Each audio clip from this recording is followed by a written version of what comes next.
সরকার বলে তেলের কোনো সংকট নাই, অন্যদিকে যদি আমরা ইসের দিকে তাকাই, কি জানি বলে, পেট্রোল পাম্পগুলোতে আবার দেখি যে তেল দেয় না। আবার সংবাদ মাধ্যমে দেখি যে তেলের পাম্পগুলো বন্ধ হয়ে যেতে পারে। মানে আসলে হিসাব নিকাশ কিছু মিলতেছে না, এক একজনের এক এক কথা।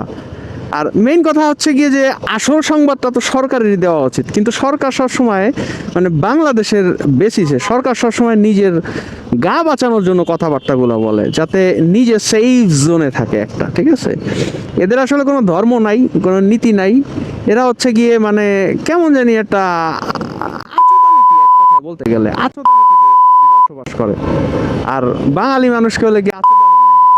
এই হচ্ছে কি অবস্থা। এখন আবার তেল আনতে যাইতেছি, এখন আমার টাঙ্কিতে আছে 2 দাগ তেল, তেলটা নেওয়া লাগবে। এই তেলের সংকটের কারণে আসলে কোনো জায়গায় যেতে পারতেছি না। এখন মানুষের আসলে মৌলিক চাহিদাগুলো হচ্ছে গিয়ে খাদ্য, বস্ত্র, বাসস্থান, চিকিৎসা, শিক্ষা, এবং বাইকারদের জন্য আরেকটা জিনিস অ্যাড হয়, সেটা হচ্ছে গিয়ে তেল। আরও একটা জিনিস অ্যাড হয় যে নিরাপত্তা, সারা বাংলাদেশ ঘোরার জন্য নিরাপত্তা। তো সারা বাংলাদেশ ঘোরার নিরাপত্তা তো কোনো দিনই কনফার্ম করতে পারে নাই। তো আরেকটা যেটা মৌলিক অধিকার আছে, সেইটাও এখন ক্ষুণ্ণ হওয়ার পর্যায়ে চলে গেছে। মানে কোনো অধিকারই নাই বাংলাদেশে। কি যে একটা অবস্থা, অটো রিক্সা যা মনটা চায়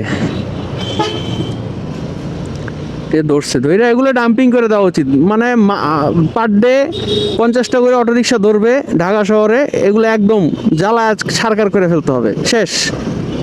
ঠিক আছে, বেশি ধরা যাবে না একসাথে, তাহলে গায়ে লেগে যাবে। হ্যাঁ, এই মানে করবে, কি জানি বলে, এই যে স্ট্রাইক করবে বাংলাদেশে, হ্যাঁ, আন্দোলন করবে। সেগুলো সব একবার ধরা যাবে না, 50টা ধরতে হবে, একদম জ্বালায় ছারকার করে ফেলতে হবে, শেষ। এই 50টা শেষ, পরের দিন আবার 50টা, হ্যাঁ, এইভাবে করে করতে হবে।